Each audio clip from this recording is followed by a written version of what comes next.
المفصل ديال الرومستيك.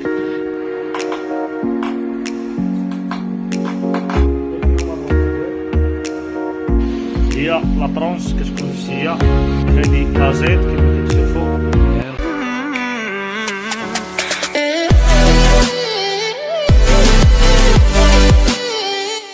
هانتوما الاصدقاء، هذا هو الفخذ ولا الرجله ديال العجل كما كتشوفوا في الصوره. كما قلت لكم غادي نقطعوها كامله طريفات صغار كما غادي تلاحظوا. تبعوا معايا على بركه الله نبداو. الطرف الاول اللي غادي نبداو به هو الرومستيك كما كتشوفوا. هذا هو الرومستيك. غنمشيو للمفصل غنضربوه بالمنشار ديال اليد كما كتلاحظوا. غنضربوه بهذه الطريقه هذه كما كتلاحظوا بالمنشار ديال اليد. هانتوما الاخوان اول مفصل ديال الرومستيك. من بعد ما منشرناه دابا ان شاء الله غادي نحيدوه بالجنوي، غادي نقطعوه بحال هكا وغادي نحيدوه.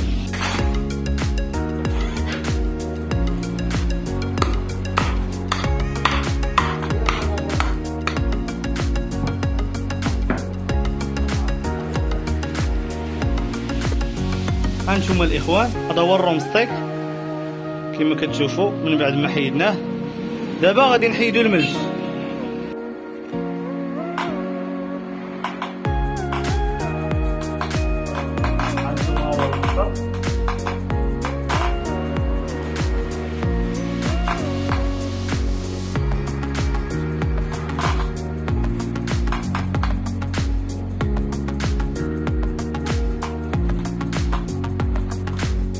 اول ملج الاخوان تحيد، ها هو كما كتشوفوا. هذا هو الملج كما كتلاحظوا في الصوره، يعني السلعه مليحه كما كتلاحظوا. دابا بقى لينا الطرف الاخر اللي هو الاسكالوب ولا اللوزه كما كتشوفوا في الصوره. هو هذا غادي نديزوسيو بهذا الشكل هذا كما كتشوفوا.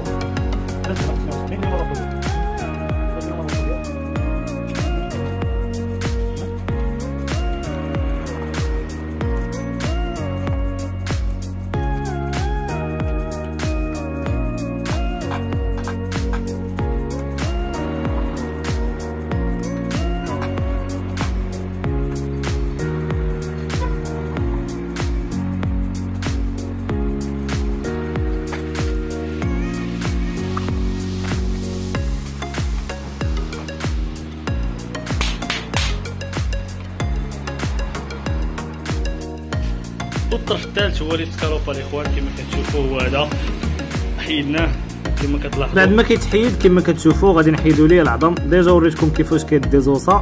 هانتوما كما كتشوفوا بعد ما ديزوصينا هو العظم ديالو وهي اللوزه. بعد ما سالينا الصاله ديال الفخذ كما كتشوفوا.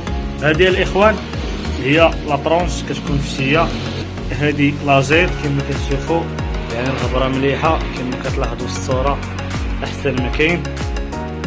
ها هو الرومستيك. هو هذا الطرف الاول اللي حيدنا كما كتشوفوا.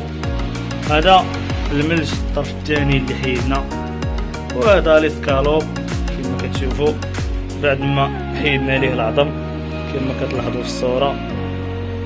وانتوما من بعد ما فصلنا الرجله ها هي كما كتشوفوا السلعه راه مليحه. هكا غادي نكون وصلنا للنهايه ديال الفيديو. ما تنساوش الاخوان جيم تخليو لي كومونتيرات ديالكم، واللي ما مابونيش اول مره يشوف القناه ديالنا هذه فرصه يولي من المتتبعين. هبط اشترك في القناه وتفعل الجرس باش ديما يبقى يوصلك الجديد. ان شاء الله وفراتكم نتلاقاو في الفيديو الجاي ان شاء الله. الى اللقاء.